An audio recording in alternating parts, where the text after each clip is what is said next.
यसले डिभोर्स गरेर बस्दाखेरि सबैभन्दा दुःखी म भछु बाबु। एकदम दुःख लाग्छ, छोरी मान्छेको कर्म हो, एक फेर बिग्रेपछि अर्को सप्रिन्छ भन्ने ग्यारेन्टी छैन। के हुन्छ हुन्छ मलाई।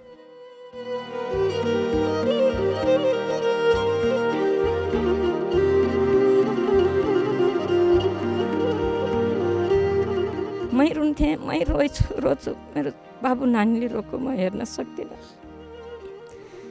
राम्रै हुनुहुन्थ्यो, जहीँ पनि कति राम्रो मूर्ति जस्तो नातिनी छ मेरो। डिभोर्स भयो आमा भन्दाखेरि मैले त्यो शब्द सुन्नै सकिनँ। कति दिन त सम्पर्कविहीन भएर बसेँ पोखरामा रहेछ तिर गायिका भन्ने त्यस्तो कोही पनि हुनुहुन्न नि त उनीहरूको फ्यामिलीमा। अनि मैले अब त्यही सपनाले त्यसले गर्दा पनि होला म उहाँलाई दोष दिन त चाहन्न, मेरो कर्मलाई मेरो भाग्यलाई दोष दिन्छु। धन सम्पत्ति दिन नसके पनि नागरिकता त दिन्छु नि बाबु त भने, तर यति अप्ठ्यारो घरमा गएर नागरिकता माग्न जाँदा मेरो छोरै होइन भनिदिनु भयो। उहाँ जेठीपट्टिको जेठो छोरो, उहाँको कान्छी आमा घरमा, आमासँग काका बाउसँग कान्छी आमा, उहाँको जीवन एकदम पीडित देखेर साथ दिए। यस्तो एउटा कथा रहेछ संसारमा, माया पनि कहिले खाम कहिले पानी, आधा आधी जिन्दगानी हो, कहिले खाम कहिले पानी, आधा आधी जिन्दगानी। 4 बजे उठेर माइतीमा झोला बिसाइराखेँ। 4 बजे उठेर हामी दुईजनाले त्यो पत्यान पुरै जङ्गल फाँड्यौँ, त्यहाँ बसोबास बनायौँ बाबु। अनि जुन छोरो 18 वर्ष पुग्यो, 1.5 वर्षदेखि सुरु गरेको नागरिकताको प्रोसेस, छोरो 18 वर्ष पुग्ने दिनमा आमा मलाई नागरिकता चाहियो। हामीलाई अहिलेसम्म किन नागरिकता नदिएको आमा बाजे बजेले, बाबाले किन नागरिकता नखोज्नु भएको भन्यो मेरो बाबुले। लाको माया भैला खापाखा, भैला खापाखा, मायालाई सम्झिँदा रसाउँछन् दुई आँखा, गाउँ सहरमा लमजुङ दरबार, मायालाई दिने थिए फुल जस्तो जोबाना, भइसक्यो मेरो घरबार।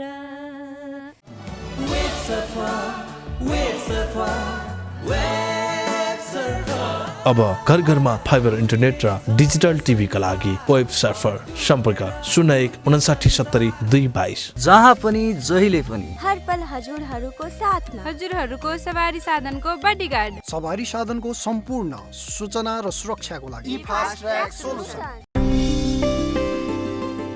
laligras.com। सबै खबर सबैका लागि।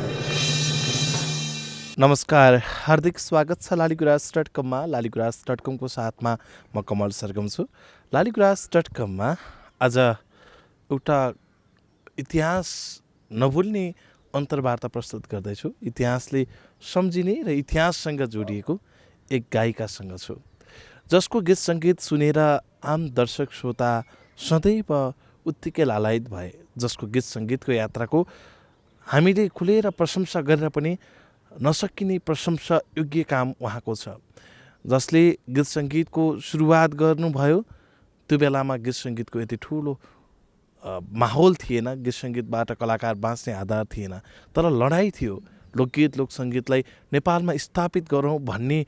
त्यो समय उहाँहरूको प्रयास थियो, किनभने त्यो समयमा नेपालमा लोकगीत लोकसङ्गीतको त्यति धेरै चर्चा थिएन। केही गीतहरू बजे पनि भारतीय सङ्गीतहरूको यो देशमा अलिकति चर्चा थियो, नत्र भने नेपाली गीत सङ्गीतहरूको कहीँ कतै जस्तो नारायण गोपाल लगायतका केही कलाकारहरूको, नातिकाजी लगायतका कलाकारहरूको गीत बज्थे, तर त्यति धेरै चर्चा नेपाली गीत सङ्गीतको हुन्न थियो। सोही समयमा एउटा मात्र रेडियो थियो प्रसारणमा, जुन बेला रेडियो नेपालको 2045 सालमा उहाँ प्रथम गायिका, अर्थात् त्यो प्रथम श्रेणीको गायिका भएर नेपाली लोकसङ्गीतमा प्रवेश गर्नुभएको थियो। सोही क्रमदेखि नै गीत सङ्गीतको इतिहासमा बादल लागेको ठाउँलाई परिवर्तन गर्दै उज्यालोको सुरुवात गर्नुभयो र आज नेपाली गीत सङ्गीतले उचाइ लिएको छ। आज उहाँहरूको कारण नयाँ पुस्ताको जन्म भएको छ, उहाँहरूको कारण नयाँ पुस्ताले गीत सङ्गीतलाई अगाडि बढाइराखेको छ। अब यति भनिसकेपछि तपाईँले हाइलाइट्सबाट पनि थाहा पाइसक्नुभयो र आजको अतिथिको विषयमा धेरै कुरा चर्चा मैले गर्नु पर्दैन। आज मसँग वरिष्ठ लोकगायिका र तपाईँकी अत्यन्तै मनपर्ने गायिका माया गुरुङ हुनुहुन्छ भने उहाँको छोरी सङ्गीता गुरुङ पनि नेपाली गीत सङ्गीतमा प्रवेश गर्दै हुनुहुन्छ। निकै मिठो गाउनुहुन्छ उहाँ पनि। आज केही तिथा, केही मिठा, केही विगत, केही वर्तमानसँग जोडिएर कुराकानी गर्नेछौँ। श्रृङ्खला अन्तिम समय हेर्नुहोला। स्वागत छ दिदी। धन्यवाद बाबु। हजुरलाई पनि स्वागत छ। धन्यवाद। अब दिदीबाटै सुरु गरौँ। यो 45 सालको काठमाडौँ र आज यो 77 सालको काठमाडौँलाई कसरी हेर्नुभयो दिदी? एकदम परिवर्तन छ बाबु। मेरो पालोमा जुन गणेश थानको एरियामा यति झाडी थियो, अहिलेको काठमाडौँ त म त विदेशै गएको महसुस भयो मलाई। मैले तपाईँले देश विदेश घुम्नु भएको छ कि छैन? मतलब अब देशका त केही जिल्लाहरू घुम्नु भयो होला, विदेश घुम्नु भएको छ? छैन बाबु, मेरो मात्रै 4 वर्ष भएछ मैले नागरिकता पाएको। हजुरहरूलाई सायद थाहा होला मिडिया मार्फत, कसैले भनेर पनि सुन्नुभयो होला। म पीडित गायिका हुँ बाबु। लोक सङ्गीतले मलाई सागरमाथामा पुर्याए पनि म घराइसी परिस्थितिले गर्दा एकदम बाँधिराखेको छु बाबु। भर्खरै नागरिक भएको छु, खुसी लाग्छ। यो एकदमै दुःखद कुरा हो। हुन त योभन्दा अगाडि इन्द्रेणी हेर्ने दर्शकहरूको लागि यो कुरा नौलो होइन, तैपनि लालीगुराँस.com हेर्ने साथीहरूलाई चाहिँ एउटा नौलो एउटा तर वियोगान्त घटनासँग अहिले म केन्द्रित हुनेछु। अब सङ्गीताजी पनि एकदमै मिठो गाउनुहुन्छ। मम्मीबाटै प्रभावित हुनुभयो? एकदमै मेरो प्रेरणा नै मम्मी हुनुहुन्छ। मम्मीको गीत सङ्गीत तपाईँले कति सालदेखि सुन्न थाल्नुभयो? गाउन त मैले 2 वर्षबाटै गाउँथेँ अरे। मैले मेरो मम्मी गायिका हुनुहुँदो रहेछ भनेर एकदम राम्रोसँग चिनेको चाहिँ 7 वर्षबाट। म उहाँसँग जहाँ मम्मी जानुहुन्थ्यो म स्टेज प्रोग्रामहरूमा जान्थेँ, अनि मेरो मम्मी त यत्रो गायिका हुनुहुँदो रहेछ भनेर चिनेको चाहिँ 7 वर्षबाट। जस्तो मम्मीको लागि आएका सम्मान पत्रहरू, प्रमाणपत्रहरू घरमा कतिको छ? थुप्रै छ, एउटा कोठा नै भरिन्छ मम्मीको सम्मान। तपाईँले सजाएर राख्नु भएको छ क्या? हजुर, मैले भ्याउँदा मैले राख्छु, म नहुँदा भाइहरूले। जस्तो अब यो गीत सङ्गीतको अघि नै मैले दिदीको पृष्ठभूमिलाई सुरु गरेँ दिदी। अब जस्तो मलाई कति कुरा थाहा छैन, केही कुराहरू मलाई अलिकति आकलन गरेअनुसार र मैले बुझेअनुसार मात्र पृष्ठभूमिमा जोडेँ। तपाईँ एउटा यो गायिका हो, अब यसरी भनौँ, अझ एउटा इतिहासलाई एउटा आफ्नो जीवन समर्पित गरेर लामो समयदेखि गीत सङ्गीत भनेरै आफूलाई लडाइँ गरिराख्नु भएको गायिका हो। आज गीत सङ्गीतको यति धेरै परिमार्जन, नेपाली लोकगीत यति धेरै चल्न थाल्यो कि त्यो बेलामा लोकगीत सुन्दैन थिए दिदी, होइन? एकदम बाबु, अहिले मलाई यति खुसी लाग्छ कि हिजो मैले गीत गाउँदाखेरि लुकेर भागेर गाउनु पर्थ्यो। रोदी घर थियो, स्कुलमा कार्यक्रम हुन्थ्यो, मैले रोदीबाट गाउन सिकेँ। अनि अन्नपूर्ण स्कुलको कार्यक्रममा हरेक ठाउँमा भाग लिएँ। वीरेन्द्रशील हुन्थ्यो लोक दोहोरी चाहिँ जहाँसम्म लाग्छ यो वीरेन्द्रशील जुन खेलकुद परिषदले नै अघि बढाएको हो कि जोडिएर आएको जस्तो लाग्छ बाबु। जहाँ खेलकुद परिषद खेलकुद हुन्थ्यो त्यहाँ लोकदोहोरीको कम्पिटिसन हुन्थ्यो। मैले पनि धेरै ठाउँमा भाग लिएँ, जिल्लामा धेरै ठाउँमा जितेर पोखरामा राजाको सवारी, यो मैले साल चाहिँ बिर्सेँ, 40 साल जस्तो लाग्छ मेरो विचारमा। 40 सालमा वीरेन्द्रको परिवारको सवारी थियो अनि मैले जिल्लामा 12वटा टिमलाई जितेको थिएँ। मेरो उमा साथी पनि साथ थियो। हाम्रो मिस अहिले पनि पढाउँदै हुनुहुन्छ, चन्द्रकुमारी मिसले नाच्नु भएको थियो।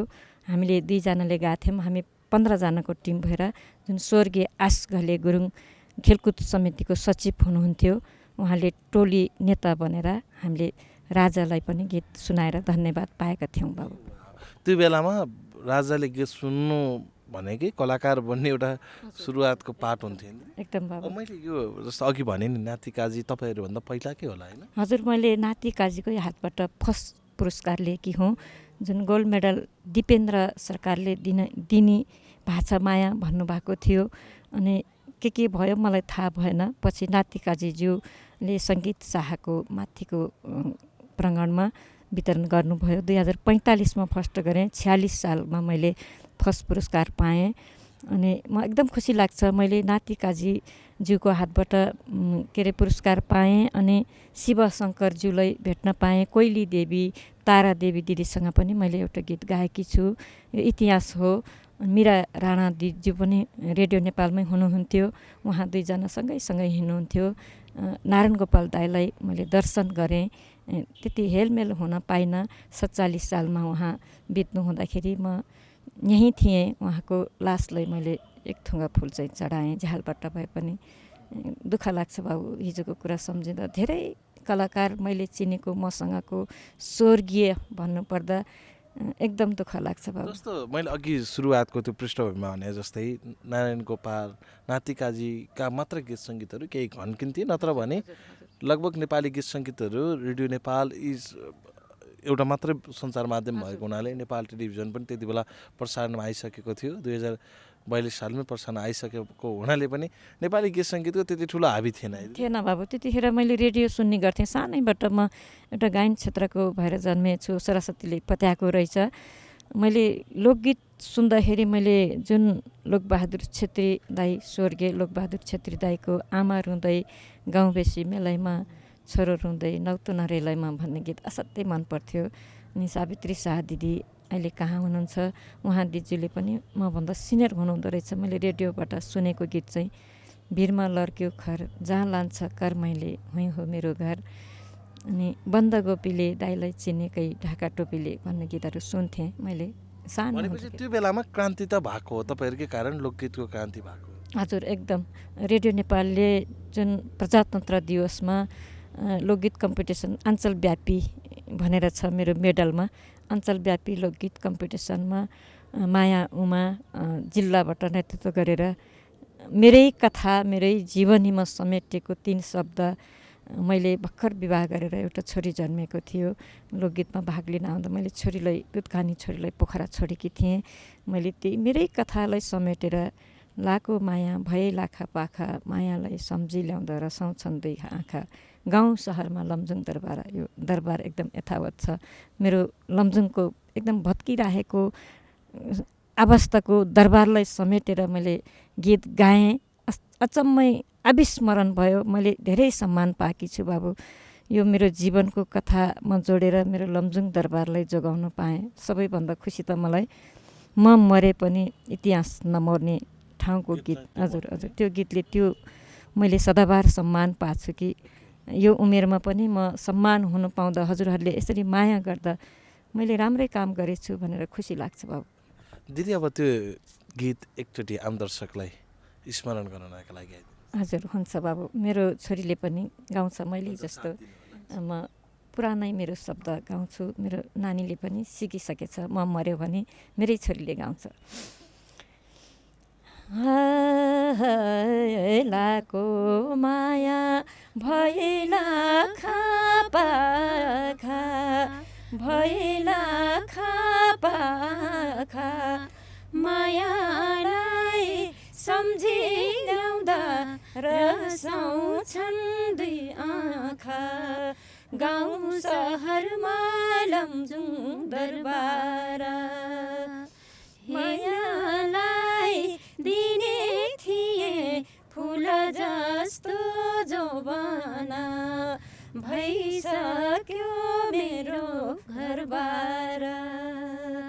भैला खापाखा, भैला खापाखा, मायालाई सम्झी ल्याउँदा रसाउँछन् दुई आँखा, गाउँ सहरमा लमजुङ दरबार। मायालाई दिने थिए फुल जस्तो जोबाना, भइसक्यो मेरो घरबार। कस्तो मन छुने छ यो गीत। हुन त एउटा भेगलाई चाहिँ लक्षित गरेर गाउनु भएको गीत आज देश विदेश संसारभरि रहेका नेपालीहरूले सुनेको गीत है।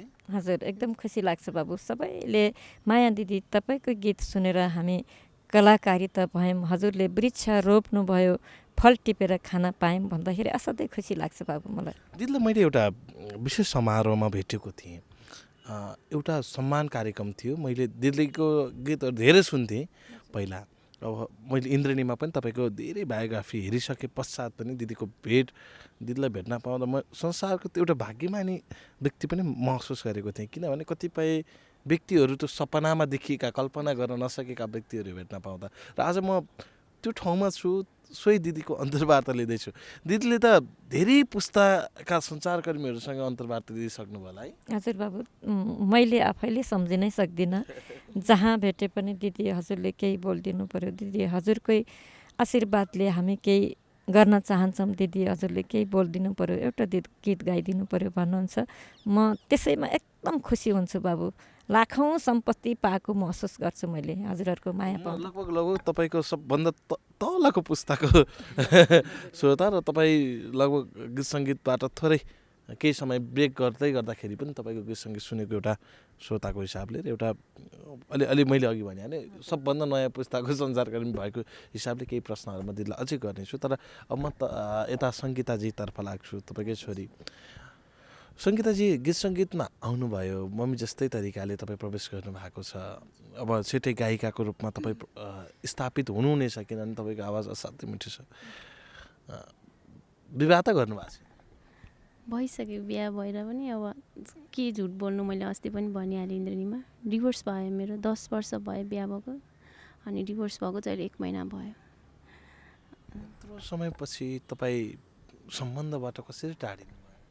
खै अब त्यो मेरो भाग्यमै थिएन होला, मबाट नि केही गल्ती भयो होला, यस्तै लेखेको थियो होला, लेखेको भोग्नै पर्छ भन्छ, त्यही भएको तपाईँलाई जस्तो गायिका बन्ने चाहना उहाँले नस्वीकार्नु भएको होला सायद। अब उहाँहरूतिर गायिका भन्ने त्यस्तो कोही पनि हुनुहुन्न नि त उनीहरूको फ्यामिलीमा। अनि मैले अब त्यही सपनाले, त्यसले गर्दा पनि होला।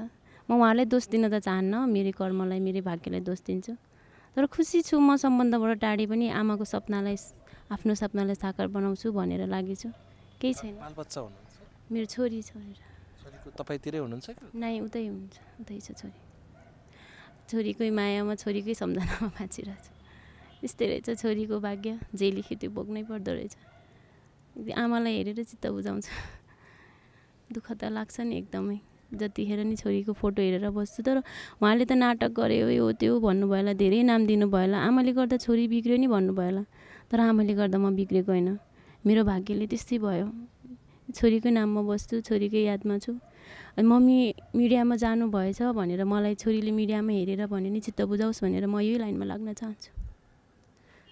छोरीसँगै भइदिए हुन्थ्यो, आफ्नो कुख त हो नि होइन। अब जसरी तपाईँ मम्मीको साथमा हुनुहुन्छ, छोरी पनि मेरै साथमा आइदिए हुन्थ्यो भन्ने हुन्छ कि? हुन्छ नि, छोरीले कहिलेकाहीँ त्यसले पनि गाउँछ के, जस्तो गीतहरू गाए पनि त्यसले सक्छ गाउन। अनि त्यसले गाउँदाखेरि कस्तो खुसी लाग्थ्यो कि यसले पनि गाउँछ होला भनेर चाहिँ। अब उनी घर परिवारले अब त्यसलाई गाउने नगाउने त्यो त थाहा छैन, त्यसले त्यो लाइनमा दिन्छ कि दिँदैन। तर मलाई त एकदमै खुसी लाग्छ छोरीले गाउँदा, छोरी बोल्दा, यो पनि यो लाइनमा आयो हुन्थ्यो भन्ने लाग्छ मलाई। अझै म छुटे पनि मेरो छोरीलाई पछि मेरो आमा जस्तै भइदिए हुन्थ्यो, त्यो पनि मिडियामै लाग्दै हुन्थ्यो भन्ने लाग्छ। तर त्यसको सपना के छ, के हुन्छ? के रहेछ त यो जिन्दगी तपाईँको विचारमा? जस्तो मम्मीले यत्रो उमेरपछि बल्ल नागरिकता पाउनु भएको छ, तपाईँ जसरी सङ्घर्ष गरेर त्यो लडाइँमा हुनुभयो, मम्मीले त बुबाको साथ पाइराख्नुभयो पाउन त, तर तपाईँले त्यो सिन्दुर जसको लागि भनेर चाहिँ स्वीकार्नु भएको थियो, त्यो सिन्दुर तपाईँको साथमा छैन। जिन्दगी सङ्घर्ष रहेछ लाग्छ। आज यो भइरहेछ, भोलि कतिखेर के हुन्छ भन्ने थाहा नहुँदो रहेछ। जिन्दगी सङ्घर्ष नै लाग्छ। अब जे छ, जे लेखेछ त्यो भोग्दै जान्छु। हेरौँ सम्झेर कतिको भक्कानिनुहुन्छ, किनभने त्यो 10 वर्ष त तपाईँको सुखद पनि रह्यो होला, दुःखद पनि रह्यो होला। भक्कानिन्छु। अब विगतलाई सम्झेर त अब कामै छैन। हिजो बिर्सेर भोलि के गर्ने भन्ने नै सोचिरहेको छु। हिजो म सम्झिनै चाहन्न, हिजो जे भयो भयो।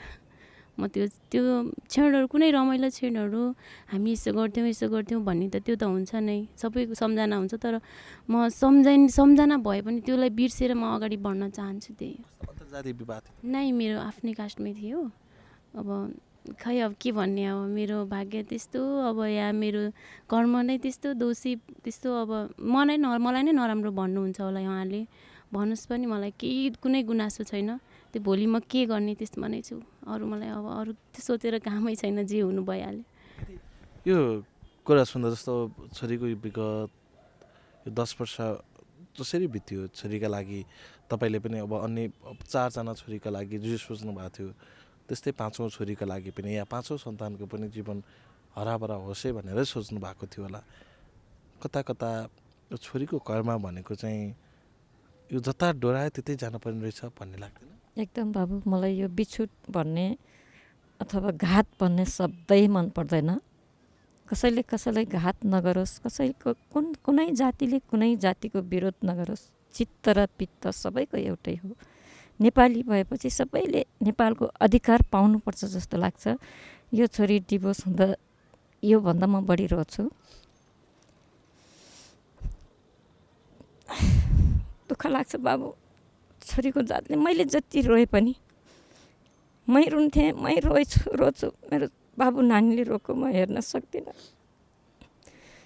राम्रै हुनुहुन्थ्यो जहीँ पनि कति राम्रो मूर्ति जस्तो नातिनी छ मेरो डिभोर्स भयो आमा भन्दाखेरि मैले त्यो शब्द सुन्नै सकिनँ कति दिन त सम्पर्कविहीन भएर बसेँ पोखरामा रहेछन् अनि मैले यसको मन पनि भुलाओस् मिडियातिर गएर साथी दाजुभाइ दिदीबहिनी भेट्यो भने यसले गाएर पनि मन बुझाओस् मैले त जति सङ्घर्ष गरेँ पनि डिभोर्स गर्न त परिनँ यसले डिभोर्स गरेर बस्दाखेरि सबैभन्दा दुःखी म भछु बाबु एकदम दुःख लाग्छ छोरी मान्छेको कर्म हो एक फेर बिग्रेपछि अर्को सप्रिन्छ भन्ने ग्यारेन्टी छैन के हुन्छ मलाई दुःख लाग्छ बाबु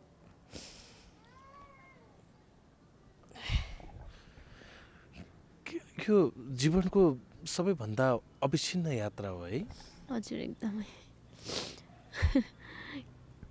के भन्नै आएन मलाई सरी एकदम गाह्रो भयो दिदी मैले हुन त इन्द्रेणीमा फाट्ट मात्र सुनेको थिएँ तर यो स्थितिमा तपाईँको जीवन अगाडि बढेको छ भन्ने सोचेको पनि थिएन त्यस्तै रहेछ नसोचेकै हुँदो रहेछ अब हिजोको कुरालाई के लिनु अब मेरो सपना मलाई म गायिका बन्छु भन्ने सपना मैले बच्चैबाट देखेको अनि 2064 साल साउनको 6 गते मैले भोइस टेस्ट पनि दिएँ आमा युक्त बाजे हुनुहुन्थ्यो युक्त बाजेलाई म जहिले सम्झेर उहाँले दिनुभएको आशीर्वादले लिएर हिँडिरहेको छु केही छैन कर्म छुट्यो जिन्दगीबाट टाढा उहाँ हुनु भए पनि मेरो मनमा सधैँ रहनुहुनेछ मेरो छोरी छ छोरी छ भनेर नै चित्त बुझाएर बसिरहेको छु अबको दिनहरूमा मैले मेरो आमाको सपना मेरो सपना त्यसमै लाग्छु आमाको आँखामा हरेक दिन तपाईँले आँसु देख्नुहुन्छ किनभने कोही छोरी बिछोडिएर बाँचोस् भन्ने चाहन्नन् क्या हजुर आमा त सधैँ म यो धरतीमा जन्मेको मान्छे भएर जन्मेको रहेछु भनेर फिल गरेको दिनबाट नै मैले आमाको आँखामा आँसु नै देखेछु तर म आमाको अगाडि कहिले रुन चाहन्न म लुकेर रुन्छु उहाँलाई म देखाएर उहाँको आँसु अब हामी त बच्चाहरू भएर कहिले सुख दिन सकेनौँ भन्ने फिल हुन्छ मलाई अब अहिले जति पनि रुनु भयो जति पनि मेरो कारणले बाहिरी कारणले मैले गर्दा आमाले कहिले पनि राम्रो कुरा कहिले पनि जस पाउनु भएन कि फल्ना माइली छोरीलाई तैँले लिएर हिँडिस् तैँले गर्दा छोरी बिग्रियो भन्नेहरू पनि अझै पनि हुनुहुन्छ तर उहाँहरूलाई के भन्न चाहन्छ नि आमाले गर्दा म बिग्रेको होइन आमाको कारणले मेरो कर्म छुटेको नि होइन आमाको कारणले म यस्तो भएको पनि होइन मेरो भाग्य नै दोष थियो मेरो आमाले त मलाई सधैँ म जस्तो कलाकार बन छोरी तैँले यति राम्रो सो लिएर आछस् त कलाकार बन्नुपर्छ मात्रै भन्नुहुन्थ्यो एउटा आमाले आफूसँग आफ्नो बच्चालाई आफ्नो लाइनमा होस् हरेक आमालाई हुन्छ कि मेरो बच्चाले नाम राखोस् भन्ने तर त्यो कुरालाई कति मान्छेहरूले एकदमै नराम्रोतिर लानुभएको छ कि आमाले गर्दा छोरी बिग्रियो भन्ने अनि तर त्यो कुरालाई चाहिँ म एकदमै गलत भन्छु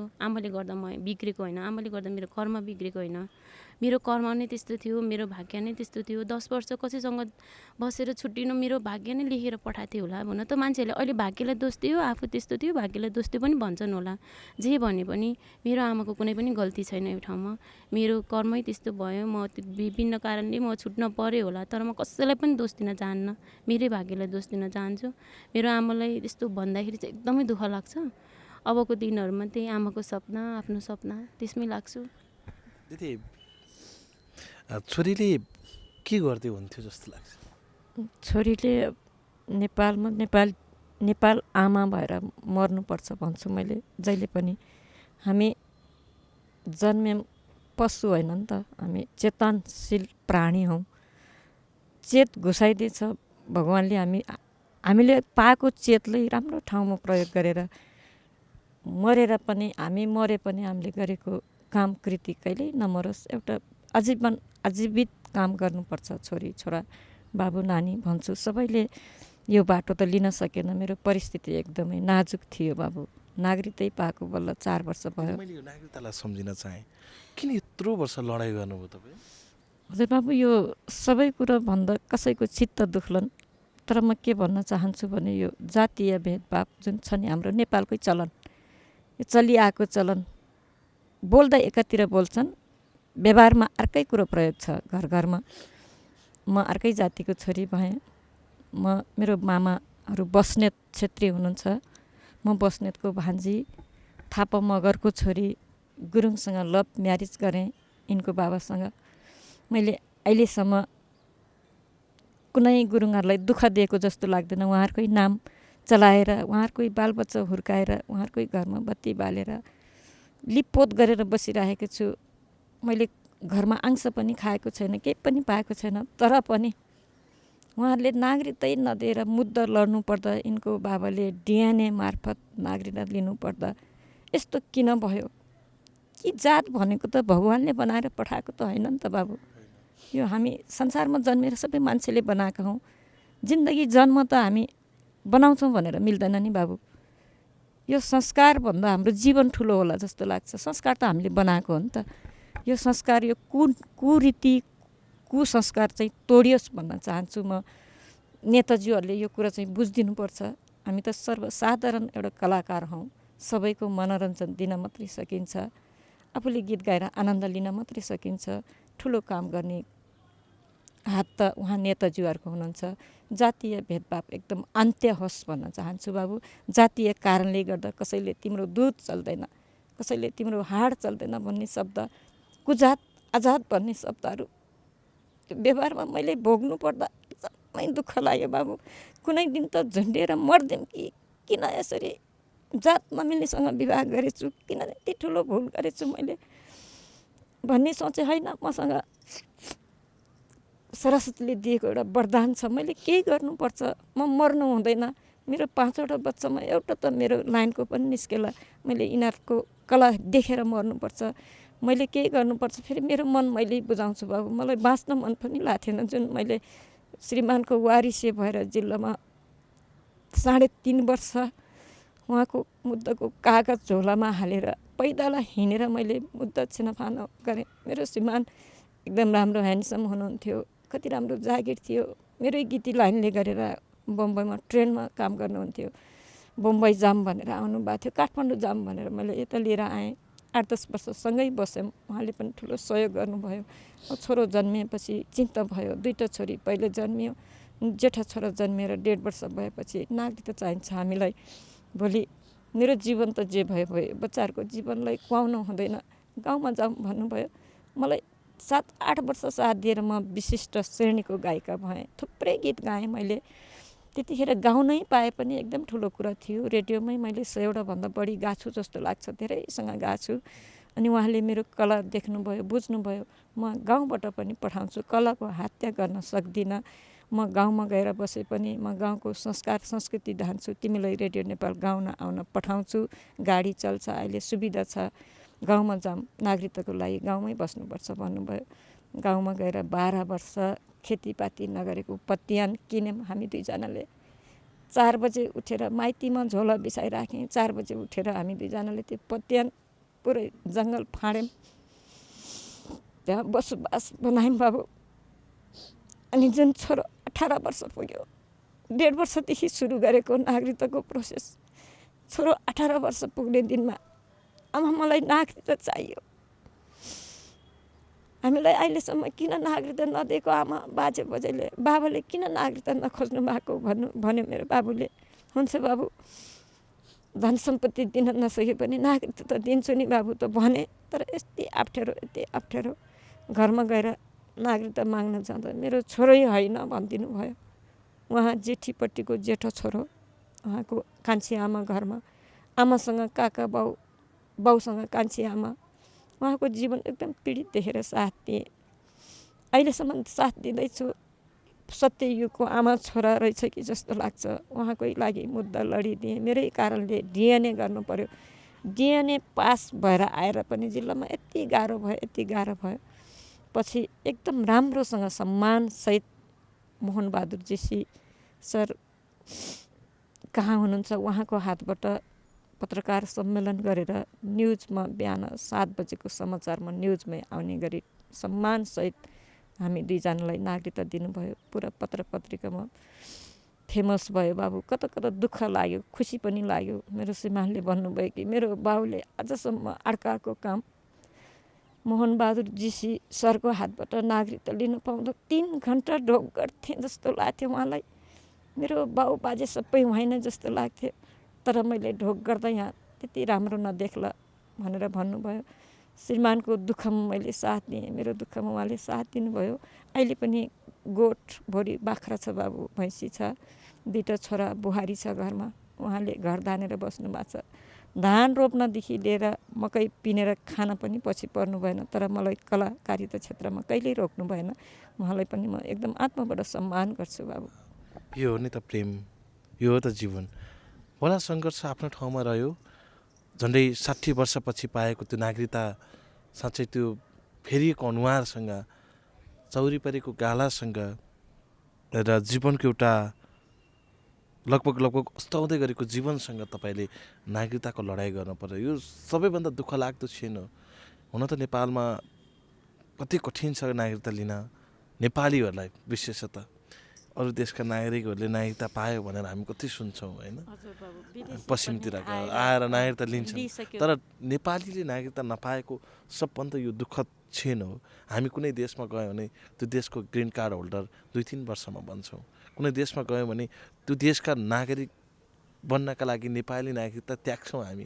हाम्रै कलाकारहरू धेरै हुनुहुन्छ। तर दिदीले 60 वर्षसम्म नागरिकताको लागि लडाइँ गर्नुभयो भन्दाखेरि कतिलाई अचम्म लाग्ला। यही नेपालको नागरिकता, यही नेपाली बन्नको लागि है, कति गाह्रो छ। मम्मीको यो सङ्घर्ष, यो दुःखले तपाईँलाई कतिको पोल्थ्यो? एकदमै पोल्थ्यो। किन गर्नुभयो होला, यस्तो किन हुनुभयो होला भन्ने लाग्थ्यो। तर हामी गएर अब जब बाबा नै वहाँ गएर बाबाको नै ठाउँ छैन भने हामीले के बोल्ने? मलाई सधैँ त्यो क्वेसन हुन्थ्यो। अनि किन यस्तो गर्नुहुन्छ होला, एक दिन त बुझ्नुहुन्छ होला नि उहाँहरू पनि। किन अन्त हामी नेपाली नागरिक बन्न नपाउने हो कि भन्ने चिन्ताले तपाईँले पोल्थ्यो नि। अब कस्तो कहिलेकाहीँ त अब आमाहरूको बाबाहरूको दुःख देख्दाखेरि होइन, बाहिर जान्छु, कुनै ठाउँमा गएर कमाउँछु भन्ने सोच पनि आएको थियो कोही बेला। अब नागरिकता नै थिएन है, अब कसरी जाने? अब नेपालमै जब गर्दा भने पनि अब आइडेन्टिटी दिनु भन्छ नि त। एभ्री ठाउँमा त नागरिकता बिना कुनै जबै हुँदैन। अनि कस्तो लाग्थ्यो कि त्यो बेलामा कमसेकम हाम्रो लागि त सोचिदिनु भयो हुन्थ्यो। हामी 5वटा त उहाँहरूकै रगत हौँ नि त।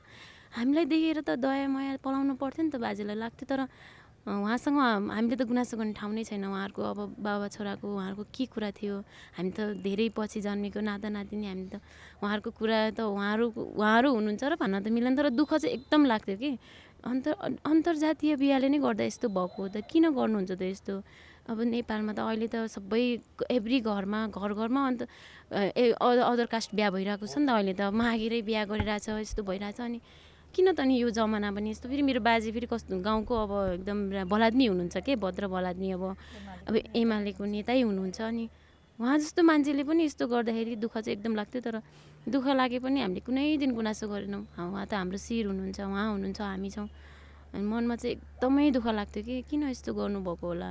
कमसेकम बाजेले नबुझे पनि त मेरो काकाहरूले त सम्झाउन सक्नुहुन्थ्यो त होला। उहाँ घरमा केही कमी कमजोरी हामी अब घर गएको छैनौँ, बुझे छैनौँ।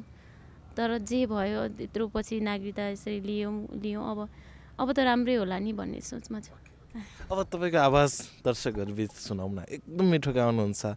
विशेषतः आधुनिक गीतमा त तपाईँको यति मिठो आवाज मैले सुने अस्ति। त्यो भएर पनि मैले सङ्गीता दिदीलाई एउटा एपिसोड बनाऊँ मम्मी र तपाईँ सँगै बसेर भने। यो अन्तर्वार्ता यति रोदनात्मक अन्तर्वार्ता भएको छ, सायद दर्शकहरू पनि धेरै रुनु भएको छ। म एउटा अलिकति रमाइलो गीत सुन्न र सुनाउन चाहन्छु, किनभने रोको रे गराउन नै भएन नि त। तपाईँलाई मनपर्ने गीत कुनै? रमाइलो आज निकै गाइदिनुहोस् त्यसपछि मम्मीको गीत रमाइलो भन्नुभयो खालि म दुःखको गीत मात्रै सुन्छु दुःखकै गीत गाए पनि अलिकति मलाई अन्जु पन्त र उहाँको एकदमै मनपर्ने गीत कि म त्यही गाउन चाहन्छु। यस्तो एउटा कथा रहेछ संसारमा माया पनि, यस्तो एउटा कथा रहेछ संसारमा माया पनि, कहिले घाम कहिले पानी आधा आधी जिन्दगानी हो, कहिले घाम कहिले पानी आधा आधी जिन्दगानी, सधैँ सँगै हिँडे पनि वारिपारि हुनु रहेछ, सधैँ सँगै हिँडे पनि वारिपारि हुनु रहेछ, चित्त बुझाइ आफ्नो भाग्य आँसुले नै धुनु रहेछ, बगी जाने पानी जस्तै हुँदो रहेछ माया पनि, कहिले घाम कहिले पानी आधा आधी जिन्दगानी। कस्तो मिठो छ सुर। यो कतिपय नफाट्ने हुन्छ, जीवन त एउटै खालको सुर हुन्छ है। हजुर बाबु, मेरो मैले काहीँ तपाईँको भिडियो छोरीले थाम्दै गर्दा छोरीको स्वर यति मिठो छ, भोलि कोइली गायिका बनेर यिनले स्थापित गर्न सक्छन् कि सङ्गीत मेरो भिडियो थाम्न सक्छन् भन्ने त यिनको स्वर सुन्दा भइहाल्छ होला दिदी। एकदम बाबु, मलाई खुसी लाग्छ। म मरे पनि मैले भन्ने गरेको छु मिडियामा, हरेक मिडियामा। अहिले जुन इन्द्रिणी पनि भने, अस्ति हजुरले नि सुन्नुभयो होला, म मरे पनि मैले एउटा शब्दै तयार गरेँ के अरे, पीर त मलाई जिन्दगीभरि छ, म मरे नि सम्झना छोरी छ। एकदम सत्य कुरा हो बाबु। यति महान गायिका, यति राष्ट्र अन्तर्राष्ट्रिय स्तरमा चिनिएकी गायिकाको छोरी भनेर आफूलाई चिनाउन पाउँदा कति खुसी लाग्छ। एकदमै खुसी लाग्छ नि। अब अहिले त मिडियामा आउन कि कम्पिटिसनमा जानु पर्यो होइन, अब कि त अब आफू त अहिले त भाइरल भन्ने एउटा वर्ड छ नि त्यो हुनु पर्यो। मैले त डाइरेक्ट माया गुरुङको छोरी भनेर यत्रो अब इन्द्रेणी जस्तो सोमा मैले त घरमा बसेर हेर्थेँ नि त, अनि घरमा बसेर हेर्दा कसरी होला इन्द्रेणीमा जाने, झुप पनि जान पाउँछ कि टिकट काट्नुपर्छ कि, त्यस्तो सोचिरह हुन्थेँ कि। अनि डाइरेक्ट माया गुरुङको छोरी, माया गुरुङको विशेष एपिसोड भनेर मैले पनि त्यो ठाउँमा भाग लिन पाउँदा त मैले त ओहो, म त यत्रो गायिकाको छोरी भएर यत्रो प्लेटफर्म पाएँ भनेर एकदमै गर्व गर्छु क्या। जहाँ पनि अरूले जे भने तापनि म त एउटा यत्रो वरिष्ठ गायिकाको छोरी पो हो त, मैले किन हिम्मत हार्नु भनेर त्यही कुराले मैले आफूलाई जहिले पनि हजुर सम्हालिन्छु, सम्हालिरह हुन्छु। एकदमै खुसी लाग्छ। मैले एउटा कुरा सोध्न खोजेको, जस्तो मम्मीको त एउटा योगदान छ गीत सङ्गीतप्रति। हिजो राजा महाराजा हुँदाखेरि जुन खालको सम्मान पाउनुभयो मम्मीले, आज जनताको सरकार भनिन्छ नि त, लगभग अब त्यही आवाज छ। जनताको सरकार हुँदा सरकारी तहबाट मम्मीले कुनै खालको सपोर्ट, साथ, सम्मान नपाउँदा कतिको दुःख लाग्छ? दुःख लाग्छ नि। अब राष्ट्रले नबुझ्नु भएको हो या त्यस्तो लाग्थ्यो। जब राष्ट्रपतिको हातबाट सम्मान हुने भनेर त्यो न्युज आयो, अनुज अधिकारी के अरे लमजुङको लोकदोरी प्रतिष्ठानको अध्यक्ष हुनुहुन्छ, उहाँलाई एकदमै धन्यवाद दिन चाहन्छु।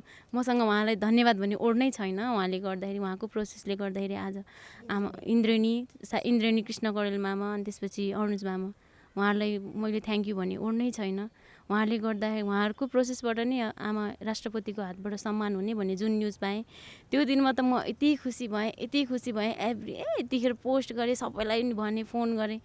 अहिले चाहिँ बिचमा चाहिँ किन मेरो मम्मी यसरी हराउनु भयो, मेरो मम्मी त यस्तो हुनुहुन्छ जस्तो लाग्थ्यो, तर अहिले चाहिँ एकदम खुसी लाग्छ। अहिले बिस्तारै सबैले चिन्नु भएछ नि त। पछि पाउनुभयो, जस्तो अहिले भन्नुभयो नि त, राष्ट्रपतिले पनि भर्खर मात्र सम्मान गर्नुभएको उहाँलाई। जस्तो दिदीले सम्मान पाउनुपर्ने त मैले भन्न खोजेँ, जनताको सरकार हुने बित्तिकै पाउनुपर्ने थियो नि त। त्यो त हो, अब थियो होला विभिन्न कारण, अब हाम्रो देशमा अब विभिन्न कारणले त्यसो भयो होला। तर जहिले चिन्नु भए पनि चिन्नु भयो, सम्मानित हुँदै हुनुहुन्छ, एकदमै खुसी लाग्छ। हजुर बिचको जे भए पनि अबको दिनहरूमा राम्रो होस्। म पनि आमाको लागि नै हिँड्न चाहन्छु, आमाकै लाइनमा हिँड्न चाहन्छु। जति रुनु भयो अब नरुनु भन्न चाहन्छु आमालाई। कहिले पाउँदै हुनुहुन्छ यो सम्मान? हजुर बाबु, यो असोजको 3 गते संविधान दिवसको दिनमा चाहिँ पारित भएछ घोषणा चाहिँ। मैले पनि त्यही दिनमा सुने। अनुज अधिकारी बाबु एकदम सक्रिय हुनुहुन्छ। उहाँ बाबु पनि हजुर जस्तै लाग्छ मलाई। बाबुले फोन गर्नुभयो जिल्लाबाट, जे कामहरू मिडियाको कामहरू कुरोहरू जे पर्दा पनि जे आए तापनि खुसीको कुरा चाहिँ छिट्टो सुनाउनुहुन्छ। म त्यो दिनमा चामल बोकेर आएको थिएँ बाबु। म एकदम दुःख गर्छु, गाउँमा एकदम परिश्रम गरेर नै बाँचिरहेको छु। चामलको बोरा बोकेर आउँदा म बाटोमा लोट्ने, अनि हात फ्र्याक्चर भएछ। अनि त्यो हात यसरी समाएर रोइराख्ने बेलामा फोन आयो, दिदी मैले बिहानबाट फोन हानेको, तपाईँ कहाँ जानुभएको, म एकदम खुसीको खबर सुनाउँछु भन्नुभयो। के हो र बाबु भनेको त हजुर अस्ति इन्द्रेणी आएपछि हजुरको बारेमा केही कुरो भएको थियो। सिडिओ सर जुन कृष्णप्रसाद शर्माज्यू, उहाँलाई पनि धन्यवाद दिन्छु। उहाँ शर्माज्यूले लेखेर, आवाज चाहिँ पहिल्यैदेखि थियो दिदी, अहिले चाहिँ हजुरको बारेमा लेखेर उहाँले आवाजको साथसाथै लिखित पनि पुर्याइदिनु भएपछि तपाईँ चाहिँ सम्मान हुनु भएको छ दिदी। कतिको खुसी लाग्छ तपाईँलाई। म त थर्रै रोएँ बाबु, खुसीको आँसु झऱ्यो। ढिला भए पनि परिश्रमको फल पाउँदाखेरि एकदम खुसी छु बाबु। अनि हजुरको परिवारले के भन्दै हुनुहुन्छ भन्नुभयो। कसैले बुझेर पनि बुझ पचाउनुहुन्छ, कसैले बुझ्नुहुन्न। परिवारसँग के भन्ने बाबु। म यसरी थन्किएको होइन, नागरिकतै पीडित भएर त्यसै बसेको होइन। परिवारसँग कुनै सम्बन्धै छैन बाबु। बेनाजु चाहिँ खुसी हुनुभएको छ, म एकदम खुसी छु भने। अनि वैशाखको 1 गते चाहिँ हजुर सम्मानित हुनुहुन्छ दिदी। आज चाहिँ प्रचार प्रसार मात्रै हो, मिडिया हेर्नुहोस्। भान्जा भान्जीले कोले युट्युब चलाउँछ, तपाईँलाई कति धेरै धन्यवाद, बधाईको पात्र बन्नुभयो दिदी। एकदम खुसी लाग्यो। यो नेपाली लोक सङ्गीतको सम्मान हो, तपाईँको मात्रै सम्मान होइन, यो सबै लोक प्रेमीको सम्मान, लोक गायकको सम्मान हो। असाध्यै खुसीको दिन आयो दिदी भन्नुभयो। मैले यति खुसी भएँ बाबु।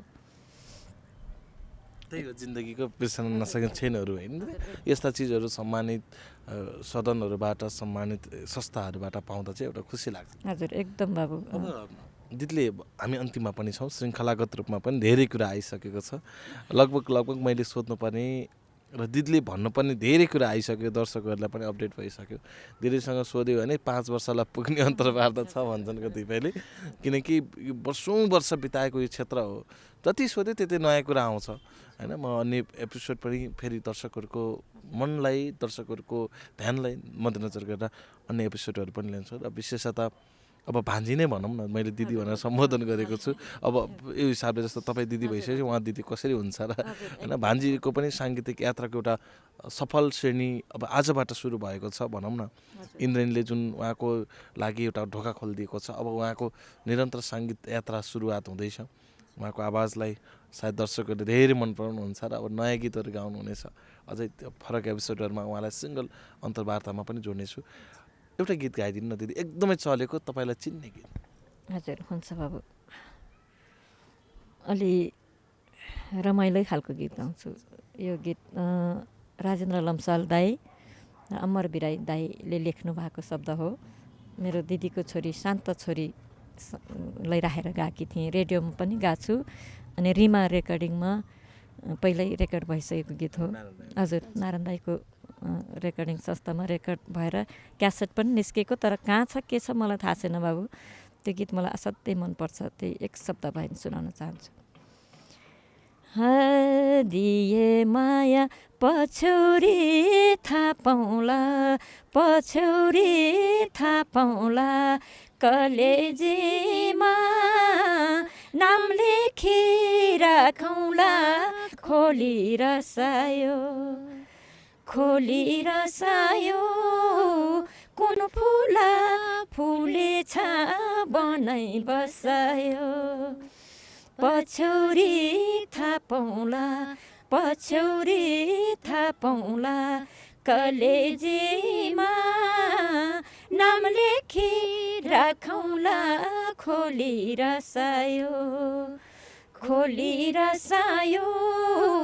कुन फुला फुलेछ बनाइ बसायो खोली रसायो कुन फुला फुलेछ बनाइ बसायो।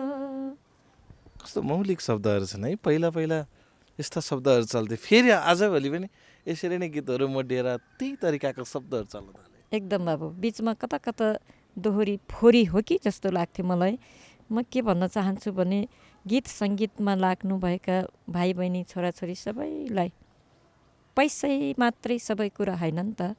हाम्रो लोक सङ्गीत पनि नेपालको सम्पत्ति हो रहेछ। हिजो मलाई पनि थाहा थिएन, म पनि मनोरञ्जनको लागि जसरी गाउँथेँ। अहिले बुझ्दै हिँड्दै मेरो उमेर दिनदिन परिवर्तन हुँदै आउँदा मैले धेरै कुरो बुझेँ।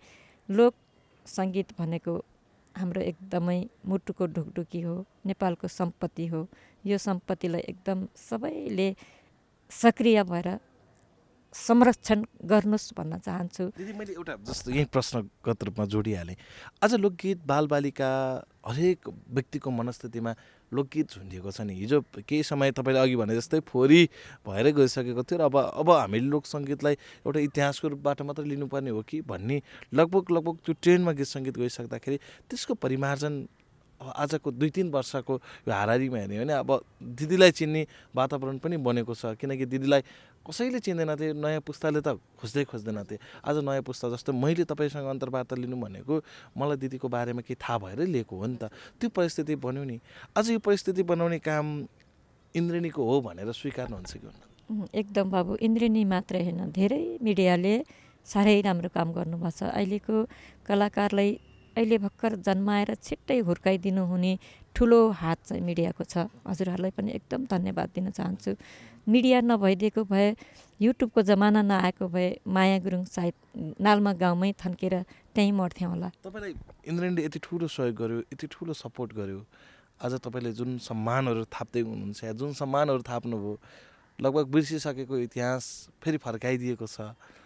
कतिको गर्व लाग्छ जस्तो इन्द्रेणी जस्तो कार्यक्रम आज देश विदेशले मन पराउने कार्यक्रमबाट मलाई फेरि त्यो माया गुरुङ हो भनेर चिनाउँदैछ भने एकदम खुसी लाग्छ बाबु। हुने भए त मैले भने म इन्द्रेणीकै सदस्य भएर मर्ने दिनसम्म गीतै गाउँथेँ। अझै मैले त्यो चाहना गरेको छु। बाबुले दिदी तपाईँ गाउँ जानु पर्दैन, तपाईँ दिदी चन्द्रकला दिदी आमा, 2टा दिदी र आमालाई म मेरै घरबाट बाहिर निस्किन दिँदिनँ। दिदी तपाईँले एउटा गीत गाइदिनु भए नि पुग्छ भन्नुहुन्छ। असाध्यै माया गर्नुहुन्छ। कृष्ण कणेल भाइ मेरो आमाले जन्माएको भाइभन्दा पनि यो भावनाको साङ्गीतिक नाता यति पवित्र हुन पाउँदा म एकदम भाग्यमानी सम्झिन्छु बाबु। उहाँको घरमा गएर म 2 दिन 2 रात बसेँ। बुहारी नानी प्रतिमा नानी यति लक्षण कि यति मिजासिलो, यति मजा कि नानीको बोली वचन, उहाँको त्यो सम्मान शब्द बिर्सिन सक्दिनँ।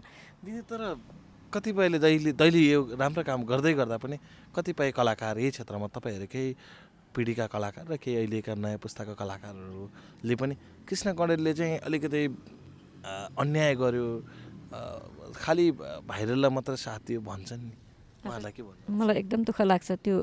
त्यो भन्न एकदम गलत छ जस्तो लाग्छ। किनभने जुनै क्षेत्रमा पनि राजनीति नघोषौँ। सबैभन्दा पवित्र क्षेत्र भनेको लोक सङ्गीत क्षेत्र हो। राजनीति गर्नेले आफ्नो आफ्नो ठाउँमा बसेर गरिदिनुहोस्। यो लोक सङ्गीतको क्षेत्रमा असर कसैले नपारिदिनुहोस् भन्न चाहन्छु।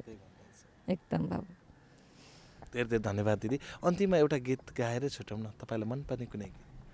मनपर्ने गीत पुरानो गीत नै गाउन चाहन्छु। मलाई अरुणा लामाको गीत चाहिँ एकदमै मनपर्छ। उहाँको गीतहरू सधैँ सुनेर बसिरहन्छु हुन्छु। म उहाँकै गीत गाउन चाहन्छु।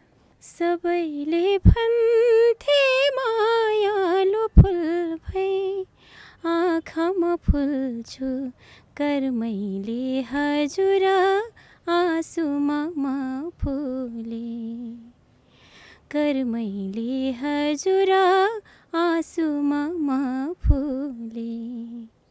माफै भन्थे जिन्दगी आफ्नै हातले लेख्छु, कुन मनले हजुर गीतमा म फुले।